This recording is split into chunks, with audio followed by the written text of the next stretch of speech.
네, 오늘 오면서 보니까 날씨가 굉장히 좋더라고요. 그래서 좀 우려하긴 했었는데 많이 오시진 않았네요. 그래도 이 좋은 날씨에도 불구하고 이 자리에 와주신 여러분들 진심으로 감사드리고 저는 지금 저번 주에도 혹시 강의를 오셨던 분들이 계시겠지만 다시 또 소개하자면 저희 이제 영등포구 보건소에서 그 새희망 힐링 캠프 상담실을 오픈을 했어요. 그래서 이제 정식 업무가 아마 이번 주부터 시작이 될 것 같아요. 그래서 이제 상담실이 뭐 하는 곳이냐, 뭐 아마 좀 생소하게 다가오시는 분들도 계실 거고, 그리고 또 상담을 받아야 된다 이랬을 때 갖는 여러 가지 오해나 편견들이 있어서 섣불리 도움을 받고 싶어도 상담실 문턱을 넘기가 참 어려운 게 우리나라 현실인 것 같아요.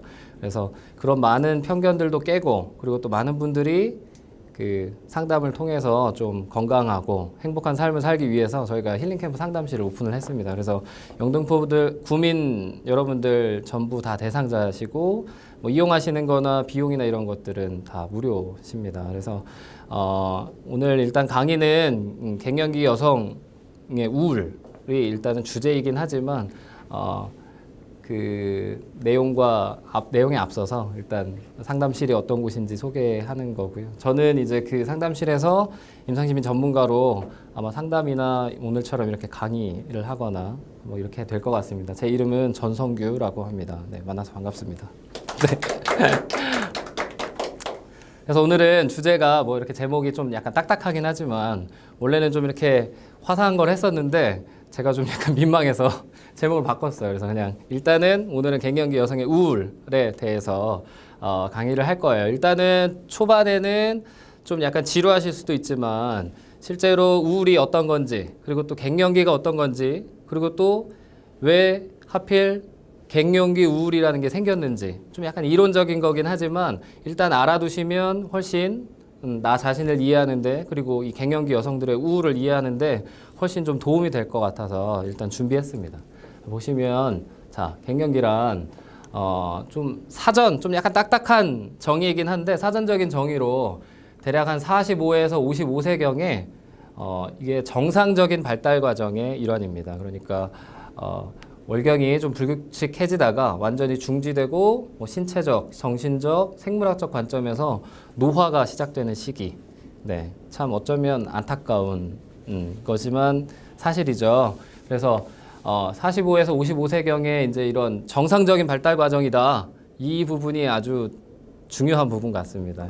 많은 분들이 혹시나 내가 좀 이상한 거 아닌가, 나만 그런 거 아닌가, 이런 부분들이 많이 좀 외롭고 그리고 또 불안하게 만들거든요, 사람을. 그렇지만 누구나 다 그럴 수 있다. 실제 통계 자료를 보시면 우리나라 전체 여성 인구, 여자들 인구의 45.3%가 중년 여성. 그러니까 이 45에서 55세경에 해당되는 여성분들인데 그 중년 여성의 93%에서 이 갱년기 증상이 발생한다고 해요. 그러니까 뭐 만약에 친구분들 만났는데 나 요새 기운도 없고 기분도 좀 안 좋고 그런데 넌 어때? 물어봤는데 난 괜찮은데?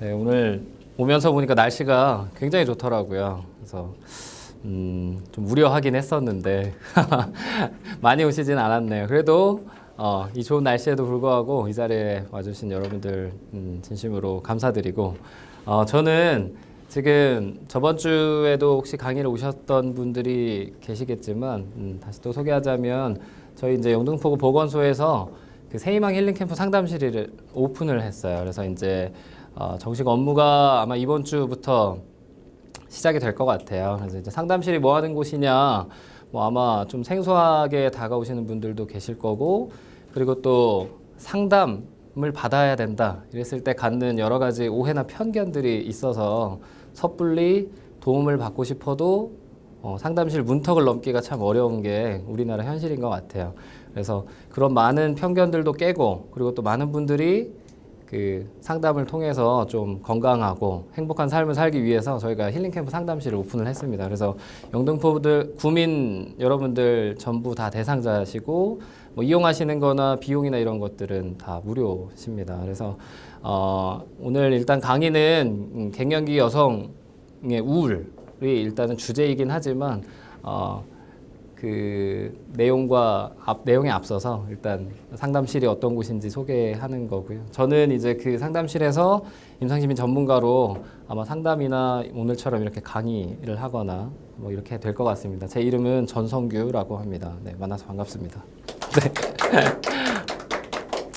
그래서 오늘은 주제가 뭐 이렇게 제목이 좀 약간 딱딱하긴 하지만 원래는 좀 이렇게 화사한 걸 했었는데 제가 좀 약간 민망해서 제목을 바꿨어요. 그래서 그냥 일단은 오늘은 갱년기 여성의 우울에 대해서 강의를 할 거예요. 일단은 초반에는 좀 약간 지루하실 수도 있지만 실제로 우울이 어떤 건지 그리고 또 갱년기가 어떤 건지 그리고 또 왜 하필 갱년기 우울이라는 게 생겼는지 좀 약간 이론적인 거긴 하지만 일단 알아두시면 훨씬 나 자신을 이해하는데 그리고 이 갱년기 여성들의 우울을 이해하는데 훨씬 좀 도움이 될 것 같아서 일단 준비했습니다. 보시면 자 갱년기란 좀 사전 좀 약간 딱딱한 정의이긴 한데 사전적인 정의로 대략 한 45에서 55세경에 이게 정상적인 발달 과정의 일환입니다. 그러니까 월경이 좀 불규칙해지다가 완전히 중지되고 뭐 신체적, 정신적, 생물학적 관점에서 노화가 시작되는 시기. 네, 참 어쩌면 안타까운 거지만 사실이죠. 그래서 45에서 55세경에 이제 이런 정상적인 발달 과정이다.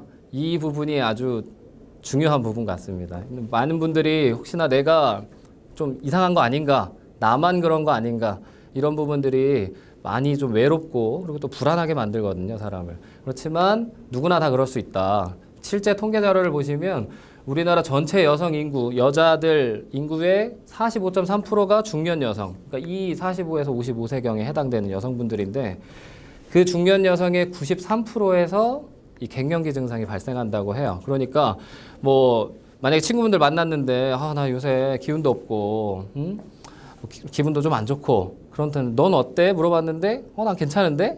하는 분들은 거짓말일 확률이 굉장히 높다는 거예요. 실제로는 거의 대부분 93%면 지금 여기 계신 분 중에 예외일 수 있는 분 한 분 정도 많이 잡아야 한 분 정도예요.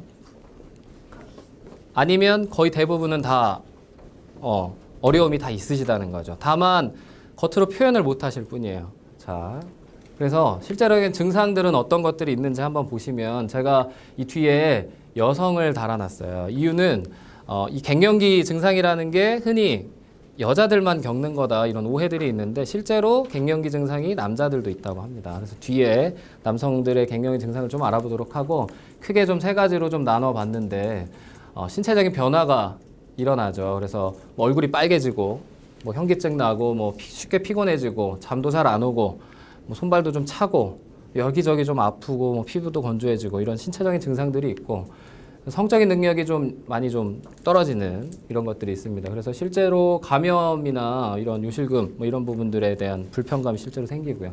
정신적으로는 집중력도 좀 떨어지고 기억력도 안 좋아지는 것 같고 그것도 많이 불안하고 예민해져요. 되게 신경과민이라는 게 예민하다는 거예요. 그래서 평상시에는 아무렇지도 않았던 건데 그냥 괜히 막 기분 나쁘고 막 신경 쓰이고 그런 것들이 있고 뭐 우울하고 뭐 위축되고 역할 갈등이라는 거는 이따가 뒤에 또 설명을 하겠지만 많은 부분 여자로서 감수해야 되는 부분이 우리나라는 꽤 많잖아요. 뭐 엄마로서 그리고 남편의 이제 아내로서 뭐 내조도 해야 되고 애들 뒷바라지도 해야 되고 근데 그런 역할들이 이 갱년기 중년 여성쯤 되면 역할이 이제 변한다는 거죠. 그래서 그런 변한 역할에 대해서 쉽게 받아들이지 못하고 좀 고민을 할 수 있는 시기.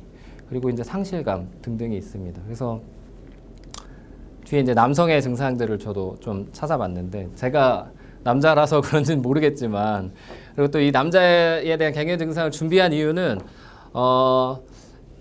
나만 힘든 게 아니라 내 남편도 좀 말 못할 고민이 있구나 좀 이렇게 이해해 주실 수 있는 그런 시간이 됐으면 해서 준비를 했습니다. 남자들 역시 그 호르몬 양의 감소로 인해서 남성 호르몬으로 알려진 테스토스테론이라는 호르몬이 감소가 돼서 실제로 성에 대한 흥미도 감소되지만 실제적인 기능이 떨어져요. 그래서 우스갯소리로 뭐 고개 숙인 남자다 뭐 이런 얘기 하잖아요. 근데 그게 실제로 내 배우자한테서 지금 일어나고 있는 일이에요.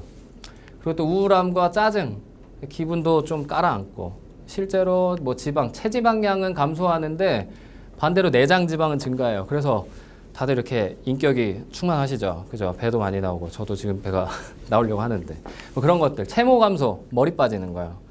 스트레스 엄청 많이 받아요. 남자들은 특히나 이런 걸로. 그리고 골밀도 감소. 그래서 실제로 많이 좀 부러지기도 하고 삐기도 잘 삐고. 근데 또 남자들은 움직이는 거 좋아하고. 그리고 가장 큰 특징이 이거예요. 남자는 여자들에 비해서 실제 연령보다 자신을 더 젊게 지각하는 경향이 있다고 해요.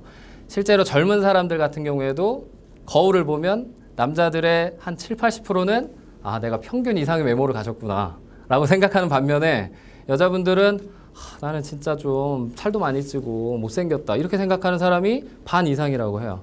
아마 그런 것들이 계속 쭉 중년이 돼서도 바뀌진 않나 봐요. 그래서 남자들은 자기가 실제보다 더 젊다고 생각하는 거야. 그래서 더 잘할 수 있다고 하고 의욕만 앞서다가 삐끗하면 그냥 다리 부러지고 손 부러지고 이러는 게 이런 것들 때문에 그래요. 그래서 제가 이제 앞에 나눠드린 거를 지금 다 가져오셨죠. 맨 앞장을 보시면 이 갱년기 증상 척도예요. 그게. 그래서 실제로 그냥 막연하게 내가 지금 기분도 안 좋고 기운도 없고 막 피곤하고 갱년기인가? 이게 아니라 실제 내가 갱년기가 어느 정도나 되나를 한번 스스로 체크해 보는 거예요. 그래서 시간을 잠깐 드릴게요. 뭐 오래 걸리진 않을 것 같고 아까 초반에 나눠드렸던 분은 아마 체크를 하셨을 것 같아요. 체크를 다 하신 분은 점수를 한번 매겨볼게요. 점수는 다른 게 아니고 일단 소개하자면 크게 세 가지 신체적, 심리적, 성적 증상을 나타내는 문항이 23문항이 있어요. 그래서 자, 없다, 가끔 있다, 자주 있다 이렇게 있어요. 자, 채점을 하는데 없다는 0점, 가끔은 1점, 자주는 2점이에요. 2점. 그래서 총 더하기 하시면 돼요. 더하기. 뭐 쭉 없다다 그러면 총 합이 0점이겠죠. 뭐 가끔이 쭉 1점이다 그러면 23점일 거고 뭐 이런 식으로 한번 본인이 일단은 체크를 해보시고 그 다음에 점수까지 한번 매겨볼게요.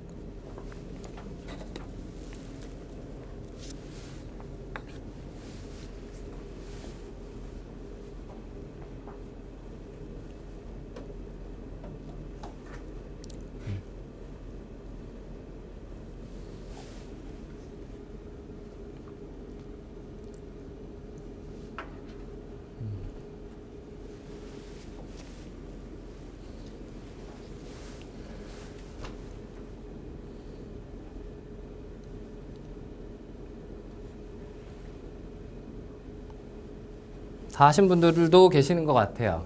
그죠? 뒤에 안경 끼신 어머님 혹시 다 하셨어요? 점수가 몇 점이나 나와요? 20점? 그래요. 20점. 여기 앞에 보라색 옷 입으신 분. 빵점? 빵점이요? 그래요. 아까 제가 말씀드렸던 그 93%에서 벗어나시는 분이 계시네요. 나중에 이따가 저희가 그룹으로 뭐 좀 할 텐데 비법을 좀 전수 받아야 될 것 같아요. 방법, 나만의 노하우 이런 것들.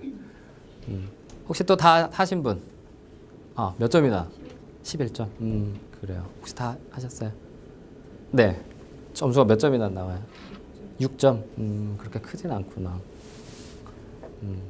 다행이에요. 뭐 일단은 뭐 증상이 많다 심하다 해가지고 점수가 뭐 높게 나왔다고 해서 내가 진짜 큰일 났나 보다 이렇게 생각하시라고 준비한 건 아니에요. 다만 내가 어느 정도인지 일단 좀 아는 게 도움이 되니까. 또 다 하신 분?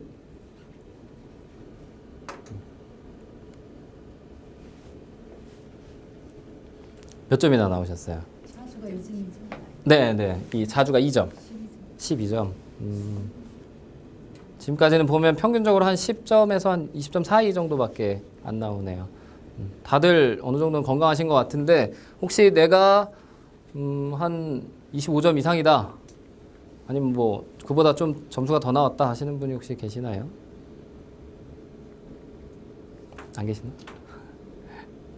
아까 제일 높은 게 그러면 몇 점이었죠? 생각이 안 나네. 20점.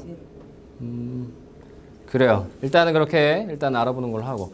그러면 이제 아까 말씀드렸다시피 갱년기 증상 척도는 세 가지로 돼 있어요. 읽어보시면 대충 아시겠지만 신체적인 증상, 뭐 심리적인 증상, 성적인 증상 이렇게 세 가지가 있어요. 그래서 이 세 가지 중에 점수뿐만 아니고 내용을 좀 보시면 내가 주로 어느 부분이 좀 힘들어하는지, 내가 몸이 자꾸 피곤하다고 그냥 신체적인 뭐 기운도 딸리고 이런 것들이 주인지, 아니면 뭐 불안하고 뭐 우울하고 의기소침해지고 뭐 이런 심리적인 증상인지, 아니면 뭐 성적인 능력과 관련된 부분인지를 한번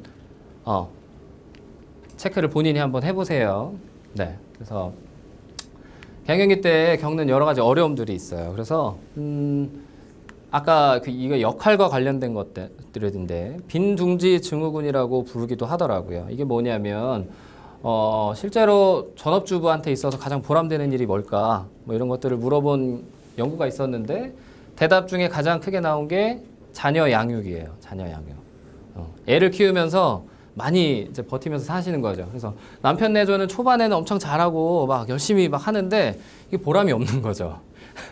해도 나한테 돌아오는 거 없고 그러다 보니까 좀 점점 무관심해지기도 하고 그렇지만 자기 자식들한테 관련된 거는 이 열정이 식질 않는 거예요. 특히나 우리나라 부모님들은 더 좀 그런 것들이 심한데 이게 적당히가 안 되다 보니까 그런데 결국엔 자식들도 다 크고 나중에 이제 취업하고 결혼할 나이쯤 되면 다들 어쨌든 그걸 계기로 해서 집을 다 떠난단 말이에요. 떠나고 나면 말 그대로 이 엄마들이 지금까지 해왔던 내 역할이 사라지면서 허무감을 심하게 느끼게 되죠. 그래서 쉽게 우울해질 수 있는 그런 취약함이 좀 있어요. 그래서 아마 지금쯤 뭐 이런 비슷한 어려움들을 겪으실 쯤 되신 분도 계시고 아예 뭐 이미 다 하신 분들도 계시긴 할 거예요. 그래서 빈둥지 증후군이라는 게 있고 짐 내리기 증후군이라는 건데 이건 뭐냐면 그렇게 해서 어느 정도 일정 나이가 또 지났어요. 그래서 자식도 다 키워서 결혼시켜 보내고 남편도 건강하게 잘 지내고 그리고 경제적으로도 이제 어느 정도 안정적인데 남들이 보면 굉장히 지금 편안하고 좋을 때인데 이상하게 이럴 때 우울증에 걸리는 경우들이 또 많아요. 왜냐? 짐 내리기 증후군이라고 했는데 실제로 인생의 짐을 목적지, 내가 목표한 데까지 이미 다 갖다 놓은 거예요. 짐을 다 덜었어. 마음이 편해야 되는데 그러고 나니까 너무 공허해지는 거예요. 목표를 잃어버린 거예요. 내가 이제 주부로서 어쨌든 살아왔고 한 아이의 엄마로서 뭐 여러 자식의 엄마로서 살아왔는데 그런 역할들이 어느 순간 갑자기 사라져버리면서 상실감이 굉장히 크게 다가오는 거죠. 그래서 결국에는 혼자 있는 걸 견디지 못하고 굉장히 많이 불안해하고 쓸쓸함을 느끼는데 이게 또 웃긴 거는 그럴 때도 누군가가 옆에서 좀 이렇게 같이 있어 주려고 하면 그게 또 그렇게 싫고 짜증이 나요. 내 맘 같지 않고 막 뭐 말 걸어주면 괜히 귀찮고 그래서 이거를 본인도 어쩔 줄 모르고 상대방도 어떻게 맞춰줘야 될지를 좀 모르는 거죠. 결국에는 그런 것들이 갈등이 쌓이면 결국에는 불화가 생기겠죠. 그래서 누군가한테 만약에 다 이루셔서 이제는 좀 편하시겠어요. 마음 좀 놓이시겠어요. 하는 그런 얘기를 들으면 내가 좀 편하구나 이게 아니고 그거 말 자체가 좀 화가 날 수도 있고 실제로 막 눈물이 나기도 한다고 해요. 그래서 이런 것들 갱년기 때 겪는 어려움들이 있어요. 그러고 나서 이따가 또 이제 우울은 좀 더 제가 또 설명을 드릴 텐데 이런 갱년기 증상들을 갖고 있을 때 어떤 노력들을 통해서 우리가 극복을 하느냐. 일단은 크게는 이렇게 세 가지. 그리고 제가 이후에 말씀드릴 거는 그 정신 건강 쪽, 그 우울하고 뭐 이렇게 심리적인 부분에 대한 거는 제가 이후에 다른 방법들을 또 설명해 드릴 거예요. 그래서 일단은 크게 운동요법. 뭐 요새 이제 운동 많이 하라고 그러죠. 그리고 또 하지 말라고 해도 운동은 또 찾아서 하시는 경향이 있어요. 뭐 산책이라도 하고, 뭐 아침에 뭐 운동도 하고. 근데 이제 일단은 운동에서 중요한 거는 지속적이고 규칙적으로 해야 된다는 거. 그리고 이 중년기 여성분들이 운동을 하실 때는 이 유산소 운동하고 근육 운동을 적절히 섞으셔야 되는데 근육 운동은 좀 적게 한 6대4 비율 정도 하시면 좋다고 해요.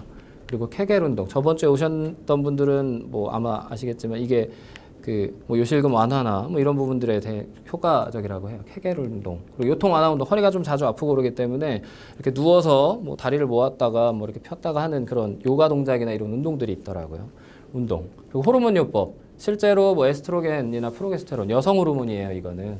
실제로 뭐 약을 먹거나 주사를 맞거나 하는 투여법이 있어요. 그런데 과거에는 마치 이 호르몬 요법이 갱년기 증상의 완치처럼 느껴지는 때가 있었는데 후반에 연구가 진행되고 임상적인 결과들을 봤을 때 그 사이드 이펙트라고 하는데 이제 부정적인 효과들이 생긴 거예요, 실제로. 이런 호르몬을 투여해서 증상은 완화되는데 다른 성인병이라든지 부인과 질환들이 생기는 그런 위험이 있어요. 그래서 이거는 최근에는 길게 하진 않더라고요. 그래서 의사 선생님하고 항상 상의해서 이건 결정해야 되는 부분이고, 그다음에 식이요법, 먹는 걸 조정하셔야 되는데 뭐 칼슘이 들어있는 걸 많이 먹고 저지방식, 저염식, 식물성 에스트로겐, 뭐 이제 뭐 이 앞에 부분들은 뭐 누구나 다 뭐 혈압 낮추고 이렇게 건강하게 살려면 요즘 다 이런 식의 식단을 운영을 하죠. 그렇지만 좀 특화된 거는 식물성 에스트로겐이 들어간 음식을 많이 드시면 좋다고 해요. 그래서 그것들이 뭐가 있냐면 콩이나 자두, 뭐 석류, 뭐 가리비,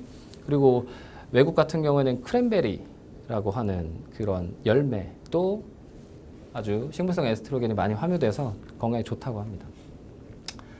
자, 그래서 그렇다면 이제 아까 말씀드렸던 거는 이제 신체적인 거나 좀 아까 뭐 성적인 능력이나 이런 부분들에 대한 완화의 노력이었다면 이제 갱년기 여성의 우울에 대해서 좀 더 심도 있게 알아봄으로써 이후에 이제 제가 그 어떻게 하면 이런 것들이 좀 나아질 수 있는지에 대한 것도 같이 해볼게요.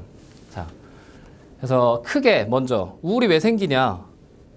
이걸 좀 알면 훨씬 좀 도움이 되지 않을까 해서 크게 심리학적인 그 흐름이 있어요. 그래서 크게는 정신분석적인 관점. 이거는 들어보셨는지 모르겠지만 사람이 의식하고 있는 부분도 있지만 의식하지 못하는 무의식이라는 것도 있어요. 그래서 내가 어떤 행동을 하는데 이게 다 의도가 있고 내가 다 알고 있는 행동 같지만 실제로는 생각지도 못하고 어떤 행동을 하는 경우들이 있어요. 그런 그 무의식적인 부분까지 생각을 하고 깊이 있게 들어가는 게 정신분석적인 관점이에요. 이 정신분석적 관점에서 우울을 보는 거는 어떻게 보냐면 여기 보시면 우리가 살면서 가까운 가족 또는 사회생활 하다 보면은 여러 많은 사람들을 만나죠. 그 사람들한테 느끼는 분노나 화 그리고 이런 공격적인 감정들을 실제로 그 자리에서 표출을 못하는 거예요. 상대방한테 표현을 못해. 근데 이게 참 웃긴 건데 이 감정이 나한테 향하는 거예요. 자기 자신한테로. 그래서 이 분노라는 감정이 나를 비하하고 부정하고 죄책감을 들게 만들어요. 나를.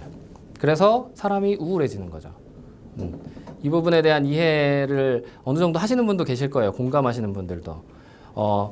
이런 것들이 우리나라 정서하고 좀 맞는 이유는 우리나라는 우울을 또 화병이라고 표현하기도 해요. 근데 이 화병의 근원이 되는 제일 큰 게 시부모와의 갈등이에요. 화병. 우리나라에만 있다고 밝혀진 것이기도 하고 물론 뭐 아닐 수도 있지만 그리고 또 중년 여성들한테서 나타나는 아주 특이한 형태의 우울이 화병이라고 표현이 돼요. 근데 그 화병이 왜 생기냐? 이런 것들. 남편이 그리고 두 번째 큰 이유는 그러니까 첫 번째가 시부모와의 갈등, 시댁과의 갈등이고 두 번째가 남편의 외도였어요. 논문을 찾아본 결과 그렇게 나오더라고요. 이렇다는 거는 정말 화가 나고 미치겠는데 어쩔 수 없이 자식 때문에 참고 살고 이런 것들이 쌓이고 쌓이면서 결국에는 화병. 이거는 화병이라는 거는 그냥 감정적인 우울을 벗어난 거예요. 신체적인 증상까지 같이 나타나는 게 화병이에요. 몸도 이유 없이 아프고 너무 피곤하고 뭐 이런 것들이 동반되는 게 화병이라고 생각하시면 돼요. 그래서 여기 헐크 보시죠. 네. 헐크가 화가 나면 이렇게 변해요. 엄청 변하는데 이 헐크를 겉으로 표현하면 차라리 다행인데 표현을 못해서 속으로 들어갔을 때 이런 우울이 생길 수 있어요.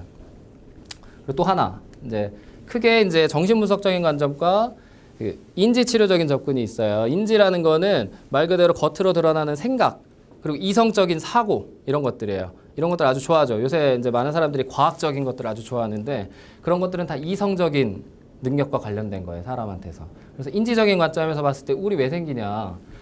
지나치게 완벽주의적인 성격을 가지고 있거나 아니면 당위적인 기준. 그러니까 기준이 너무 빡빡한 거예요. 이 사람은. 여기 보시면은 지금 잔디를 일렬로 맞추려고 가위로 지금 눈 맞춰가지고 지금 자르고 있는 사진이에요.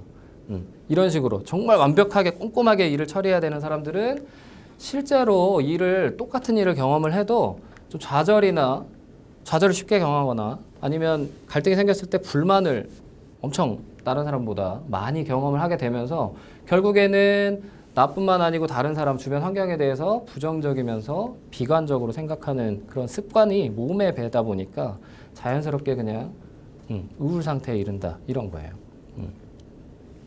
그래서 그 다음에 이제 갱년기 여성의 우울은 도대체 그러면 왜 생기느냐, 그리고 왜 이렇게 이름이 붙어졌느냐. 일단 보면 아까 말씀드렸다시피 우울에 대한 원인을 찾자면 끝이 없어요. 솔직히 말씀드리면 너무 많아. 환경적인 이유도 있고 내 신체 내부의 변화, 호르몬의 변화, 그리고 그로 인해서 실제적인 기능도 떨어지고 관계에서도 또 안 좋아지고 뭐 여러 가지 이유들이 있어요. 그렇지만 일단 보면 신체 노화에 따른 건강 문제랑 같이 애들은 집을 아까 말씀드렸죠, 떠나고 여러 측면에서 역할도 좀 변화되고 갑자기 할머니가 됐잖아요. 뭐 되는 경우도 있고.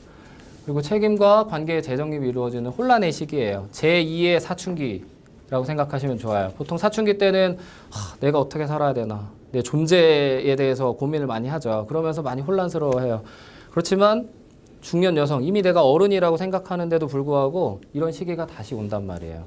이럴 때 어떻게 해야 될지 몰라서 우울이 겪어지게 돼요. 그래서 잘 적응하지 못하고 우울이나 고립, 위축, 위기 등의 정서적인 문제를 나타내게 돼요. 그래서 아까 말씀드렸다시피 여러 가지 변화, 그리고 여러 가지 요소들이 서로 상호작용, 얼버무려져서 원인을 찾자면 뭐 찾을 수가 없어요. 그냥 증상만 나타나니까. 그래서 이런 것들이 흔히 발현이 돼요. 그래서 아까 말씀드렸다시피 실제로 한 50.5%가 우울을 경험하는데 그 중에서 한 25% 정도는 지금 당장 치료가 필요할 정도로 좀 심각하다고 해요. 자, 그래서 이제 중년 우울. 아까 말씀드렸다시피 남자도 갱년기 증상이 있다 보니까 실제로 우울하기도 해요. 근데 차이를 좀 보자면 완경기, 폐경이 왔던 이제 중년기 여성분들이 가지는 우울은 나타나는 증상들이 뭐 얼굴도 빨개지고 뭐 성적인 능력도 이렇게 떨어지고 뭐 불안, 기억력, 집중력 장애 이런 것들이 생기고 실제로 이쯤에 산부인과에 한번 방문하는 사람들의 3분의 1 정도, 한 30% 이상은 이 갱년기 우울로 진단을 같이 내릴 수 있다고 해요. 그 정도로 어쨌든 빈도는 많아요. 반면에 이제 중년 남성들 같은 경우에 보면 명예퇴직, 뭐 감원, 그래서 이제 사회적으로 막 푸시가 들어와요, 압박이. 실제 능력은 젊은 사람들에 비하면 어떻게 떨어질 수밖에 없죠. 그렇지만 사회적인 것들은 압박을 주고 결국에는 성취감도 떨어지고 내가 지금까지 뭐하고 살았나 회의감도 들고 그래서 실제로 신체적인 증상보다는 정신적인 고통이 엄청 커요. 그래서 그런지 그리고 또 남자들은 여자보다 더 충동적이기 때문에 실제 자살률은 여성분들이 2배라고 해요. 결국에는 이 이유는 자존심 때문에 치료 시기를 놓치거나 보통 술로 해결하려고 하는 경향이 남자들이 좀 높아서 그래요. 그래서 배우자분들이 부쩍 갑자기 막 술을 많이 드신다. 그러면 이런 것들 한번 생각을 해보셔야 돼요. 내 남편이 지금 중년에 들어서 좀 우울한가. 갑작스러운 이런 변화들이 있잖아요. 안 하던 짓을 한다든지 갑자기 또 너무 잘해줘. 그런 것도 좀 이상 신호예요. 뭔가 심경의 변화가 있으니까 그런 변화들이 실제로 나타나요. 이런 것들을 좀 아시면 나뿐만 아니고 내 남편도 지금 힘들 수 있구나. 이런 것들을 좀 알아주면 서로 대화도 하고 어떤 뭐 다른 시간들을 갖게 되면 좀 많이 해소가 될 수 있겠죠. 그래서 증상들은 뭐 정서적인 증상으로는 슬프고 뭐 불행하고 절망감, 뭐 흥미도 하나도 없고 다 귀찮아요. 인지적으로는 뭐 자존감도 떨어지고 뭐 자기 비하, 나는 진짜 쓸모없는 사람이야 이런 생각들. 우유부단함, 어떡하지? 뭘 결정을 못해요. 이거 결정할까 하다가도 다시 뭐 취소하고 막 저거 결정하고 막 갈팡질팡. 그리고 또 주의 집중력도 떨어지지만 아까 말했지만 단기 기억력 깜빡깜빡 하는 거 있죠. 건망증이라고 하는 것들, 그런 것들이 막 생겨요. 근데 이게 건망증이 생기면 뭐 저희 부모님도 계시지만 보니까 이 남편분들이, 그러니까 저희 아버지가 저희 어머니를 그렇게 면박을 줘요. 그 뭐 하나 까먹으면. 그러니까 더 위축돼, 사람이 보면. 그러니까 뭐 핸드폰을 분명히 챙겼는데 없어요. 어디 있지 찾다가 알고 보니까 집에 그냥 놔두고 온 거예요. 근데 그거를 놓고 저희 아버지는 그냥 뭐 노막 났네, 뭐 이미 다 됐네, 막 이런 얘기를 해요. 그러면 이제 엄마가 엄청 낙심하죠. 그러면서 그 이후에는 계속 걱정을 해요. 막 어떡하지, 뭐 물건 뭐 놓친 거 없나 막 계속 신경을 쓰거든요. 이런 것들이 악순환되는 거예요. 행동적으로는. 결국에 그런 것들이 쌓이면 밖에도 안 나가요. 사람도 만나기 싫어. 약속 시간 뭐 정해놓고 까먹어버려 아예. 이런 경우들도 생겨요. 쉽게 피로하기도 하고 실제로. 잠도 못 자니까 낮에 막 졸리고. 이런 것들이 실제로 이런 증상들이 있어요. 그래서 내가 갑자기 건강했는데 잘 있었는데 이런 변화들이 갑작스럽게 있다. 그러면 내가 지금 혹시 우울한 건가? 내가 우울증이 좀 온 건가? 이렇게 생각을 해보셔도 괜찮아요. 근데 이제 또 여기서 생각하셔야 되는 게 우울증이라는 게 걸리면 이 큰일 나는 거냐? 아니면 치료가 불가능한 거냐? 아니라는 얘기예요. 대부분의 이런 신경증이라고 표현을 해요. 우리가 정신과에 가면 막 큰일 나는 것처럼 그러지만 정신과에 가는 거는 그리고 실제로 우리가 알고 있는 막 미친 사람이라고 표현하는 거는 정신증, 정신병에 걸린 사람들이에요. 그래서 환청도 듣고 막 남들이 못 보는 것도 보기도 하고 이런 것들이 아주 심각한 정신증. 그렇지만 우리들이 겪는 우울증 같은 거는 뭐 흔히 감기라고도 표현하잖아요. 걸렸다가 낫고 걸렸다가 낫고. 그런데 이거는 우울증은 초기에 치료 시기를 놓치면 굉장히 심해질 수 있어요. 되려 내가 좀 뭔가 이상한가? 한번 뭐 상담을 한번 받아볼까? 해서 상담도 받고 초기에 치료를 받으면 쉽게 해소도 되고 그리고 이제 다음에 또 그런 게 온다고 하더라도 내성이 생겨서 쉽게 대처할 수 있는데 시기를 놓쳐버리면 그런 것들은 좀 많이 어려울 수 있어요. 그래서 이런 증상들이 혹시라도 나타났을 때 나뿐만 아니고 주변 사람들이라도 비슷해요. 이런 나타나는 것들은 이런 증상들은 뭐 청소년들도 마찬가지, 자녀들도 마찬가지 다 똑같이 적용되는 거예요. 그래서 그런 것들이 있다는 걸 아시면 좋을 것 같고 갱년기 그럼 우울을 촉발하는 요인이 뭐가 있을까? 신체적인 증상으로 보면 뭐 아까 다 좀 중복돼서 계속 설명이 되는 거지만 신체적인 변화들이 있어요. 막 피부도 좀 까칠해지고 얼굴도 막 이유 없이 갑자기 빨개지고 막 저는 지금 더워서 그런지 제 얼굴이 빨간 것 같아요. 빨개지고 뭐 잠도 안 오고 무릎도 쑤시고 머리 아프고 뭐 이런 것들. 혹시 뭐 다른 이거 말고도 내가 요새 좀 몸이 예전 같지 않다. 뭐 이런 여러 가지 증상들이 있을 수 있죠. 본인들이 가지고 있는 증상들. 그래서 그런 것들. 그리고 심리 환경적인 요인들이 있어요. 그래서 여기 보시면 여기는 시어머니들이 계시고 여기는 며느리들이 있어요. 시댁과의 갈등. 요새는 그래도 많이 나아졌다고 하는데 지금 우리나라 중년 여성분들이 겪는 가장 큰 어려움 중에 하나일 수도 있을 것 같아요. 근데 이게 이유가 뭐냐면 시댁과의 갈등은 이미 어느 정도 다 해결됐을 수도 있어요. 시부모님이 이미 뭐 돌아가셨을 수도 있고. 근데 나는 그렇게 열심히 막 이렇게 나의 부모를 모시고 시부모 모시고 살았는데 이제는 반대. 며느리를 모셔야 되는 상황이 됐어요, 지금. 내 아들, 딸, 자식까지 다 봐줘야 되는 사태가 벌어진 거죠. 제가 얼마 전에 라디오에서 들었는데 사연 같은 거예요, 라디오. 엄마랑 어떤 자식이 남자 자식이 있었는데 딸인지 아들인지 나는 결혼해도 엄마랑 같이 살 거라고 부모님한테 막 신나서 얘기를 한 거예요. 내가 엄마 모시고 살 거다고 내가 엄마랑 같이 살 거다. 엄마가 자식한테 한마디 했어요. 뭐라고 했을 것 같으세요? 내가 너한테 무슨 죄를 지었냐 이런 얘기였어요. 내가 뭔 죄를 지었길래 너 제발 나가 살아라 이런 얘기죠. 근데 요즘 진짜 요즘 중년 여성분들이 겪는 어려움인 것 같아요. 나는 할 대로 다 하고 이제 좀 편하고 싶은데 자식까지 손주까지 키워야 되는 그런 어려움이 있어요. 그리고 부부의 결애. 뭐 지금 여기 계신 분들은 뭐 연애 결혼을 하시는 분도 계시고 아직까지도 막 알콩달콩 아주 신나게 결혼 생활 하시는 분들도 계실 수 있어요. 그렇지만 거의 대부분은 우리나라 풍토가 그런지 모르지만 40 넘고 한 50 가까이 됐는데 아직도 부부 사이가 이렇게 막 알콩달콩 좋다. TV 보면 하이라 최수종 부부가 막 그런잖아요. 근데 그런 걸 보면 여자분들은 부러워하지만 남자들은 저 미쳤다고 그러죠. 쟤 때문에 결혼 생활 힘들다 이렇게 표현을 할 정도로 그런 사람들이 많지 않아요. 그래서 그런 것들이 크게 상실감이 올 수 있어요. 자존감 저하. 요새 또 스마트폰, 뭐 컴퓨터 이런 것도 인터넷 너무 일반화됐죠. 그런 거 좀 자식들한테 알려달라고 그러면 너무 귀찮아요. 막 안 알려주고 뭐 한 번 알려주면 다 아는 것처럼 하니까 두 번째 물어보기도 참 민망하고 근데 그런 것들 때문에도 자존심도 상하고 내가 진짜 옛날에 이러지 않았는데 이런 생각들이 좀 많이 들죠. 그리고 일상생활 주기의 변화, 뭐 병이 진짜 실제로 걸릴 수도 있고요. 뭐 사별, 뭐 외모 겉으로 좀 변화하고 실제로 뭐 이런 경험을 할 수 있죠. 외모 변화. 그러니까 얼마 전에 TV에서 봤는데 그 여성분들이 막 나왔어요. 그래서 봄에 여자들이 이 봄 나들이를 꼭 다녀야 된다. 갔다 와야 된다.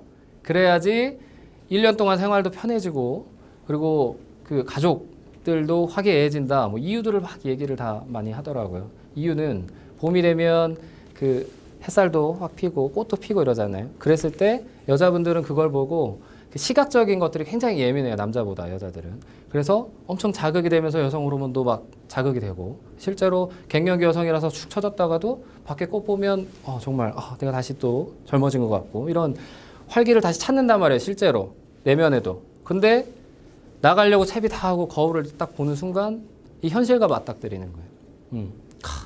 마음은 이랬는데 진짜 얼굴은 너무 변한 거야. 그러면서 더 확 기분 좋게 나가려고 그랬는데 기분이 더 쑥 가라앉는 거죠. 그런 것들에 대한 변화들이 있고 그리고 기타 또 뭐 다른 것들 여러 가지 원인들이 좀 있을 수가 있죠. 그래서 이런 부부 갈등, 고부 갈등 뭐 이런 부분들이 원인이 돼서 갱년기 우울을 좀 촉발하는 것들이 있어요. 그래서 시간이 이것까지는 해도 괜찮을 것 같아요. 이 실제적인 방법들이에요. 일단은 방법들인데 여러 가지가 있는데 크게 오늘 한 3가지 정도로 방법을 실제적인 방법 어떤 게 있는지 오셨는데 그냥 앉아서 얘기만 듣고 가면 재미가 없으니까 실제 할 수 있는 것들 같이 좀 해보고 조금이나마 좀 기분도 좀 풀어지고 그러시면 좋을 것 같아요. 자, 웃음요법이에요. 웃음요법.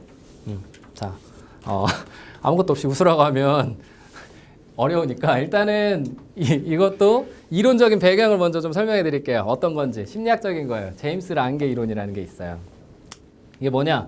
행복해서 웃는 게 아니라 웃으니까 행복해지는 거다. 이런 말이 괜히 나온 게 아니라 이거는 실험에 의해서 실제로 증명된 사실이에요. 다른 게 아니고 신체 반응이 정서 이전에 발생이 된다는 거예요. 흔히 일반적으로는 위협적인 상황이 생기면 무서우니까 심장이 펄펄펄 뛰고 막 식은땀도 나고 이렇다고 생각을 해요. 많은 사람들이. 그렇지만 이 제임스 란게 이 사람은 반대로 얘기를 했어요. 위협적인 상황이 생기면 먼저 심장이 빨리 뛰는 거예요.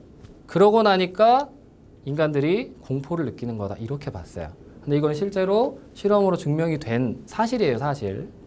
매번 이렇다는 게 아니고 2가지 상황들은 다 있을 수 있어요. 뭐가 뭐 닭이 먼저냐, 뭐 계란이 먼저냐 뭐 이런 것들에 대한 논의랑 비슷한 거긴 해요. 그렇지만 실제 있는 일이죠. 그래서 만일 어떤 일이 일어났더라고 하더라도 반응을 하지 않거나 뇌가 그 반응을 지각을 못하면 정서 감정이 안 일어난다는 거죠. 그러니까 기분은 좋은데 표현을 안 하면 이게 기분이 좋은지 안 좋은지 모르겠다는 거예요. 근데 우리나라는 너무 이게 겸손 그리고 감춰야 되는 것들이 예의범절처럼 예전부터 다 이런 것들이 있었어요. 그래서 좋은데도 좋은 티를 못 내. 집들이 같은 거 하면 막 밥상 막 상다리 부러지게 차려놓고 차린 건 없는데 뭐 많이 드세요 이러잖아요. 차리느라 엄청 고생했는데도 불구하고 이런 것처럼 너무 그런 것들이 몸에 뱄어요. 그런 거 말고 좋으면 진짜 좋다고도 좀 표현하고 많이 웃고 그래야지 실제로 정말 행복해질 수 있다는 거예요. 같이 가는 게 어쩌면 맞겠지만 그래서 이런 이론적인 배경이 있어요. 그래서 웃음의 효과가 뭐가 있냐? 한 번 박장대소 하면은 하루 더 살 수 있대요. 하루. 자 그리고 웃음 한 번 웃으면 그 사람 이 몸에 있는 650개 근육 중에 3분의 1, 231개를 움직인다고 해요.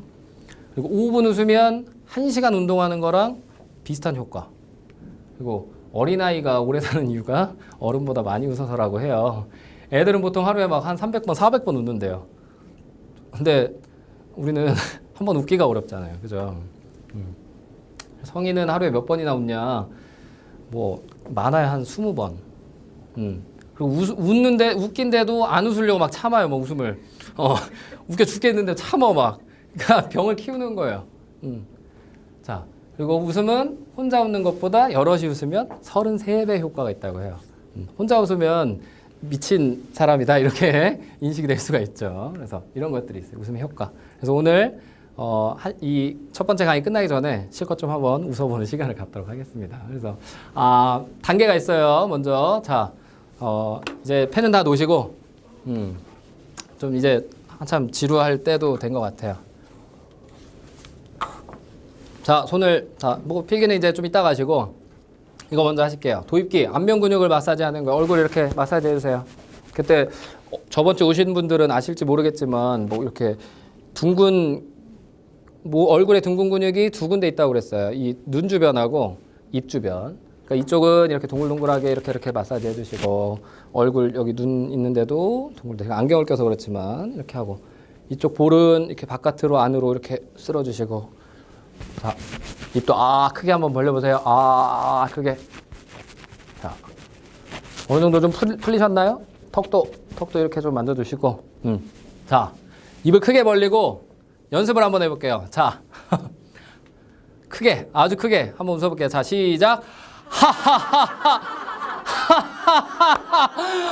좋아요. 자, 그냥 웃으면 뭐하니까 재밌는 거. 이거 어제 막 엄청 웃긴 일 있었어. 막 이런 것들 한번 생각해 보시고 한번 웃어볼게요. 자, 시작. 네, 박수. 자, 두 번째 박수를 한번 쳐볼게요. 같이 웃으면서 박수도 한번 치는 거예요. 자, 시작. 박수. 아이고 발바닥도 이번에 발바닥도 자 좋습니다. 좋아요. 자 좋습니다. 자 마무리는 이제 이걸 풀어